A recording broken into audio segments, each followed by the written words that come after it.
sabe do herbário, mas a gente não sabe a dimensão disso aqui. Sim. São 2 andares. Né? O primeiro andar lotado, aqui lotado. E aqui também o olha, esse aqui é o maior do mundo. Desse tamanho, que exagerada. É que ele seja mais olha o tamanho pesado. disso aqui. Parece um popozão. Ciência é isso. Ciência não é uma verdade absoluta. É a melhor informação, né? São os melhores fatos, né? A melhor análise do que a gente vê naquele momento, com as ferramentas que a gente tem. Esse é o tom dessa visita ao Jardim Botânico do Rio de Janeiro. A Clarice nos deu um mergulho super impressionante ao herbário. Essa é a terceira visita. A primeira visita e a segunda foram com o Nadruz, em que a gente explorou mais as Arace. E os links estão aqui embaixo, caso você não tenha visto. Nessa visita a gente foi no Orquidário, no...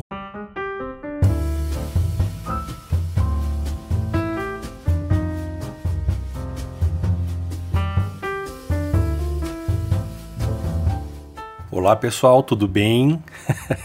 Vocês acharam que não ia ter a famosa saudação, né?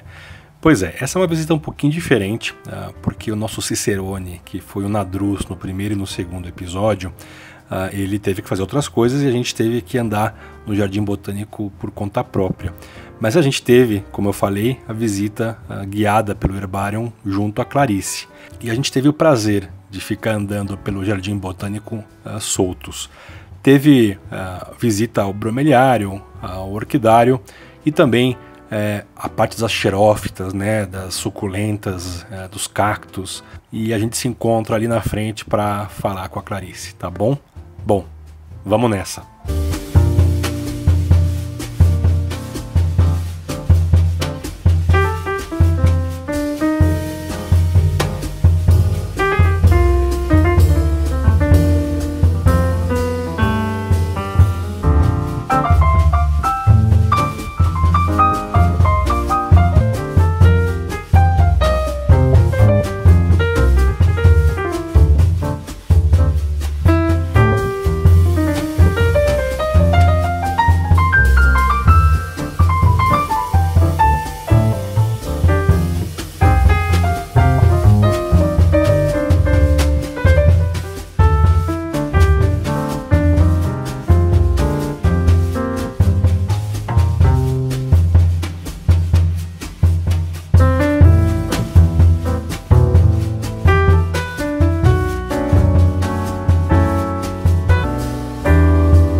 Que diz que não iria aparecer, mas cá está, linda, esbelta e formosa, pré-carnaval. Pré-carnaval já. É sexta-feira de carnaval, né? É. Então eu agradeço demais você estar aqui. O que é um herbário? Você pode apresentar pra gente? Então, um herbário é uma coleção de plantas desidratadas.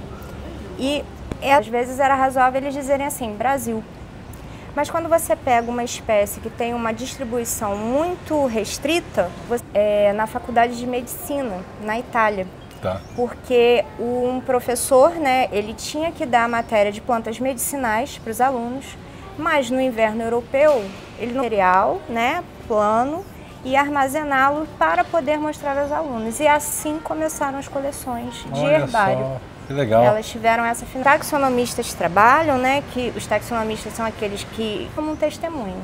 Hoje aqui no nosso herbário nós temos cerca de 870 mil amostras, todas catalogadas num banco de dados online, com imagens das notas. O banco de dados é o Jabot, que foi desenvolvido aqui pela equipe de TI do Jardim Botânico, é um produto nosso aqui, e hoje em dia já mais... Por faltar outra, eles competem ou eles se complementam? Não, eles se complementam. Complementam. Porque quando você estuda plantas, diferentemente de quando você estuda animais, linhas repetidas. Tá bom. E aí você pode enviar para outra coleção, porque mais pessoas vão acessar o material que você coletou. Tá. Vai ser uma cópia, vamos dizer, uma cópia de segurança da principal lá foi bombardeado. Tá. E todas as plantas foram perdidas.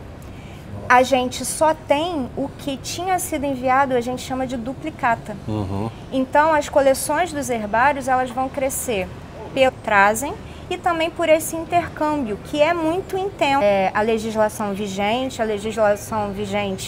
exige que haja um termo entre os herbários, né, para poder ter esse envio e o recebimento de material. E é exatamente isso, a gente envia e vai enviar. Quando a gente não tem aqui um especialista daquela família, a gente pode enviar para alguém.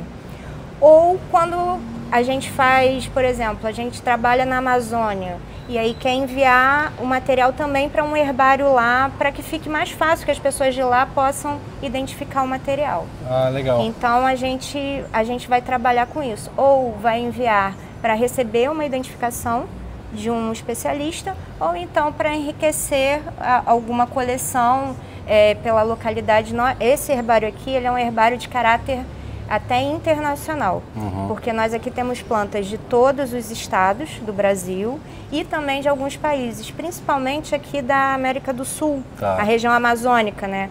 O bioma, ele não tem fronteira geográfica. Então, por exemplo, nós temos plantas da Colômbia, Venezuela, Bolívia, então temos também muitas plantas da Argentina. Então existe esse intercâmbio e aqui no caso é essa representatividade. Quantas amostras são adicionadas por ano, em média? Por ano são cerca de 20 a 25 mil amostras. Nós incrementamos a coleção. Eu trabalho aqui há 21 anos, eu já vi essa coleção mais que dobrar. Quer mostrar pra gente aqui um pouco do trabalho de vocês? Sim, vou mostrar aqui um pouquinho o trabalho da gente. Legal. A gente tem aqui na entrada esse hall, onde nós temos educandos aqui de um projeto do Jardim Botânico. São alunos, a grande maioria de ensino médio, e aí eles ficam aqui tanto nos auxiliando, fazendo trabalho, como também para receber o público do Jardim Botânico, né? Ah, que legal. Por que existe esse prédio aqui no Jardim Botânico? Então a gente tem, e eles aprendem, né? Eles aprendem tanto a parte da montagem das plantas, né, como também um pouco sobre botânica e também a atender o público. Legal. É uma coisa bem E o que ela está fazendo ali? Ela está montando uma amostra que nos foi doada por um herbário. Ali a gente vê... Obrigada, Fernanda. Ah, legal. Obrigado, viu?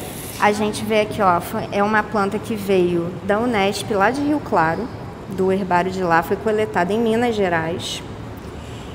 E nós recebemos a amostra em jornal, montamos nessa cartolina branca, que ela é alcalina, porque a tendência de todo papel com o tempo é se acidificar.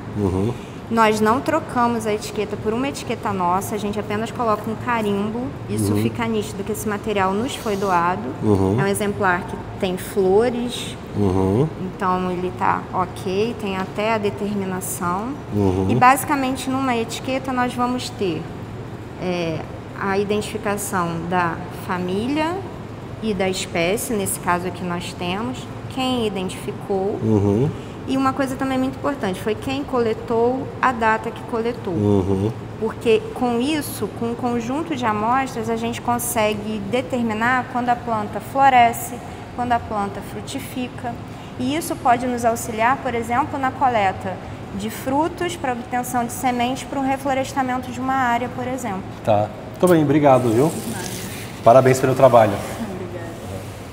E ali, então, aqui nós montamos essa exposição autoexplicativa, né? Foi quando completou 200 anos da Flora Brasiliensis, feitas pelo Carl von Martius, que catalogou, foi o primeiro esforço de catalogação da flora do Brasil, né? Então a gente destaca, eu sempre gosto de destacar com os alunos, quando a gente recebe, né, também grupo de alunos de escolas, de universidades, né, porque eles há mais de 200 anos fizeram um mapa de biomas sem a tecnologia que nós temos hoje. E se você for descartar todas as questões de o tempo histórico, né, as questões de urbanização, de avanço de fronteira agropecuária, né, você tem um mapa muito parecido ao que nós temos hoje com tecnologia de satélites e tudo mais. É uma coisa que eu falo, né, a percepção que eles tinham sobre o ambiente impressionante, né? é muito impressionante. Esse mapa é um dos grandes exemplos. É verdade. E aí aqui a gente tem fotos exemplificando os principais biomas, né, do Brasil, né? E uma coisa que eu gosto de destacar também é que nós fomos agregando tecnologia num trabalho que já é feito há mais de 200 anos. O trabalho básico de coletar, prensar, aqui a gente tem um exemplo de como o material é prensado.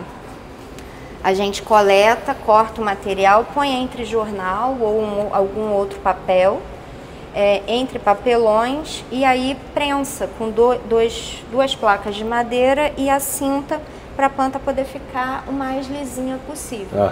E no momento da coleta também a pessoa deve anotar o máximo de informações, tanto sobre o ambiente onde aquela planta está, como também a própria planta, porque a dessecação, né, a desidratação do material vai fazer ele perder cor, aroma, textura. Então, quanto mais descritivo for, mais rico fica. Melhor tanto para um taxonomista também, poder fazer uma melhor identificação, identificar novas espécies, que é uma coisa também muito curiosa, que a cada dia se descobre novas espécies. O número de espécies do mundo não está finito. Ô Clarice, você acha que os taxonomistas estão ficando loucos ou felizes com o DNA? Depende. Há casos de muita alegria e casos de muita briga, né? Vamos dizer, isso é ciência, né? Ciência é isso. Ciência não é uma verdade absoluta. É a melhor informação, né? São os melhores fatos, né? A melhor análise do que a gente vê naquele momento, com as ferramentas que a gente tem. Falou bonito. Bom, aqui o nosso acervo tem acesso com controle biométrico. Controlado. A gente sabe quem entra e quem sai do nosso acervo. Aqui é mais gelado, hein? Aqui as plantas ficam numa temperatura próxima a 18 graus. 18 graus, tá? Dá pra sentir que tá bem mais frio aqui. É bem mais fresco, porque isso auxilia na preservação do material, né? Porque você abaixa o metabolismo também dos insetos, que podem vir a comer as nossas coleções. É uma coisa que nós temos, nós somos, acho que, o único herbário que tem. Nós temos esse sistema, esses tubos laranja, é um sistema de detector de fumaça. Tá. que depois que houve um incêndio na coleção de cobras do Butantan, nós conseguimos a verba para isso, porque como aqui é uma coleção desidratada, nós não podemos ter aqueles sprays de água, né? Então nós temos a detecção de fumaça, que caso aconteça, nós temos extintores, nós somos treinados, extintores de gás carbônico ou de pó químico, né? Água é a última das hipóteses, né, em caso. E também as portas dos nossos armários são portas corta-fogo. Tá. Você vai mostrar um desse, não vai? Sim, vou. Vamos fazer um em homenagem ao Nadruz Arace. Lá em cima, tá. Lá em cima?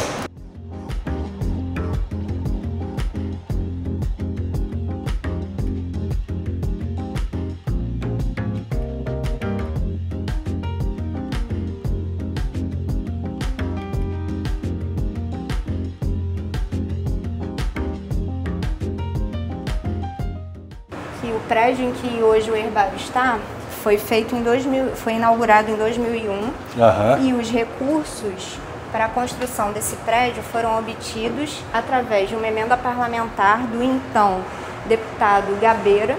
Do Gabeira. E foi com dinheiro da multa que a Petrobras pagou pelo derramamento de petróleo na Baía de Guanabara em 98.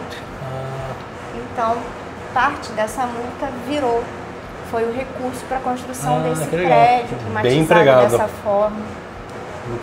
Que legal. Obrigada por reconhecer nosso trabalho. A gente sabe do herbário, mas a gente não sabe a dimensão disso aqui.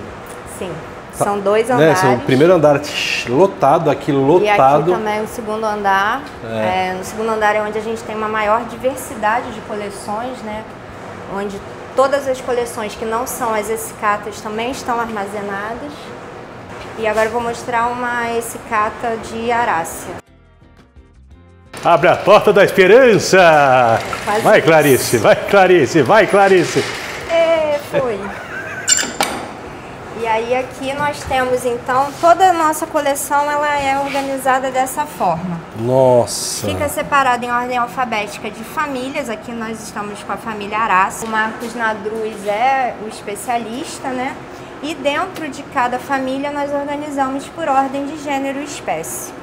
Então nós estamos aqui temos o gênero Anthurium, espécies com letra J, L, né? Deixa eu pegar. Pega um aleatório aí. Vou pegar aqui uma aleatória, quem sabe faz ao vivo. Olha, uma planta até recente.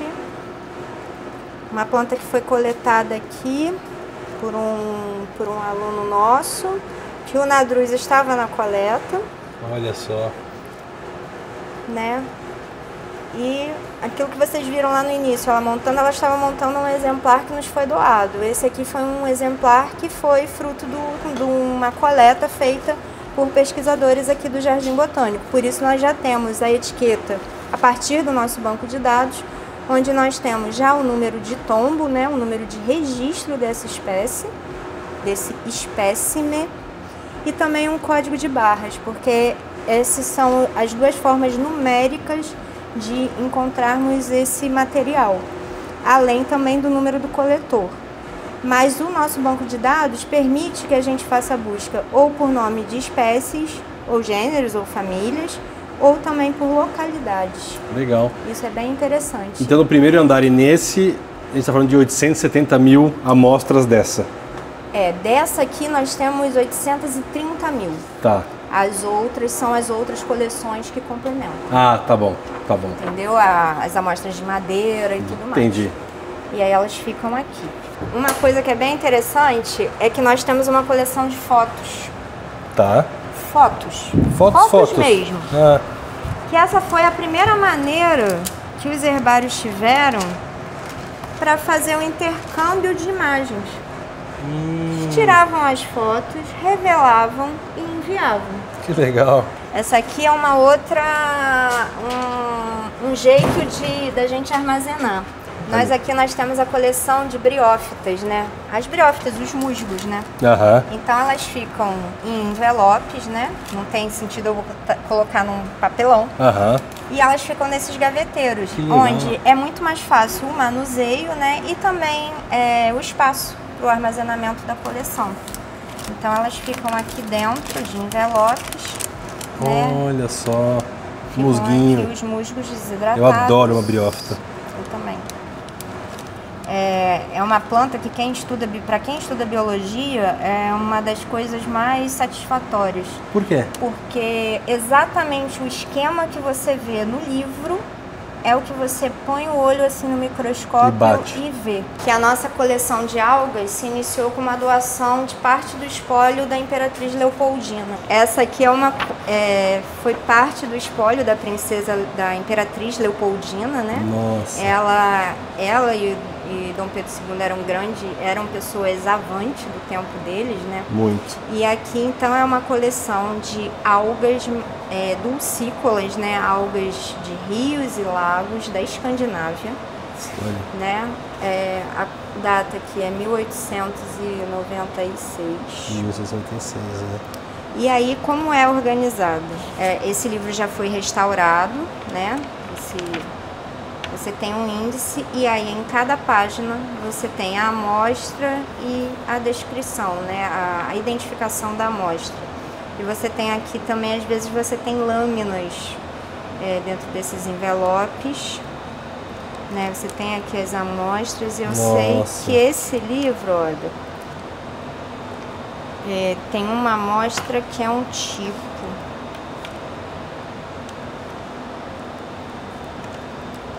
É essa. Essa aqui é um tipo nomenclatural. A gente sempre identifica com a cor vermelha. Uhum. E essa é a primeira coleta desse nome de espécie. Nossa, que... Na verdade é um tipo de uma forma, né? Porque tem ali o gênero, a espécie e a forma. Impressionante. Espólio. É o espólio dela. A Imperatriz. Parte dela. Nossa. Aqui são os frutos. Como nós armazenamos os frutos desidratados. Porque você manter um fruto assim numa essicata, ele pode amassar. Certamente. Então a gente mantém eles desidratados em sacos que a gente sela. E aqui a gente tem a etiqueta com as informações. Também todas estão catalogadas no nosso banco de dados com código de barras e fotografadas. Que orgulho!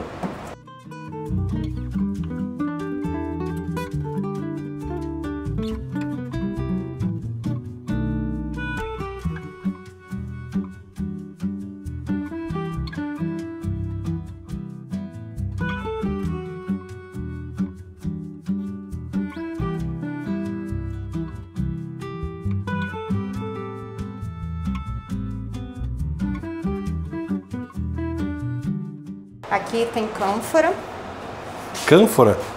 Por quê? São pastilhas de cânfora, porque auxiliam a espantar os insetos e a preservar. E a nossa coleção também, uma vez por ano, ela é exposta a um veneno. É um processo que a gente chama de fumigação. É o mesmo veneno que é usado, é um veneno em gás, que é usado em silos de grãos. Tá. Que é justamente para impedir que insetos infestem e comem, né? E eles comem exatamente as partes florais, que vamos dizer, são lábeis, né? Para os insetos comerem. Então a gente, uma vez por ano, fecha, na semana do Natal e do Ano Novo, e expõe a coleção a esse veneno. Depois o prédio é arejado e aí depois se mantém a refrigeração o ano todo. Olha o barulhinho. Olha, nossa! Essas são as lâminas da coleção de madeira, com daquela imagem que você mostrou lá embaixo. Eu mostrei lá no hall. No hall. Aproveitando este laminário, professora Clarice, se você tivesse que salvar alguma coisa, vamos dizer, aqui não vai rolar incêndio, pelo amor de Deus. Bater na minha cara de madeira. Isso, cara de pau. Na minha cara de pau. Isso. Se você tivesse que salvar por algum motivo de algum lugar, pensando aqui, o que você salvaria? Uma única coisa. Uma única coisa? Ai, gente, é muito difícil. É muito difícil eu definir uma única coisa. Nós aqui, a nossa grande preocupação... É um jardim do zero, um jardim numa faixa tropical. Sim, aqui. Com que planta você começaria? Bom, eu plantaria primeiro alguma árvore, alguma semente, e aí eu poderia cultivar várias plantas de sombra, porque eu acho elas lindas. Maravilhoso. Eu não teria aráceas, eu teria briófitas não, pteridófitas. Minha altura, a palmeira que dá esse fruto. Desse tamanho, que exagerada. Muito, né? Das Ilhas Seychelles. Chega a uns 4 quilos, né, o fruto? Não, ele não é pesado não. Não? Pode pegar. Posso pegar? Na verdade, ele também está desidratado. É. Se ele tivesse hidratado, estaria bem mais pesado. Na natureza, eu creio que ele seja mais pesado. Olha o tamanho disso aqui. Enorme. Parece um popozão. É. As crianças, quando a gente recebe crianças, elas chegam nesse fruto, acaba a visita. Acaba a visita. Elas não. Parece eu, né? Elas não escutam. Tia. Não escutam mais o mais que a gente nada, fala. Né?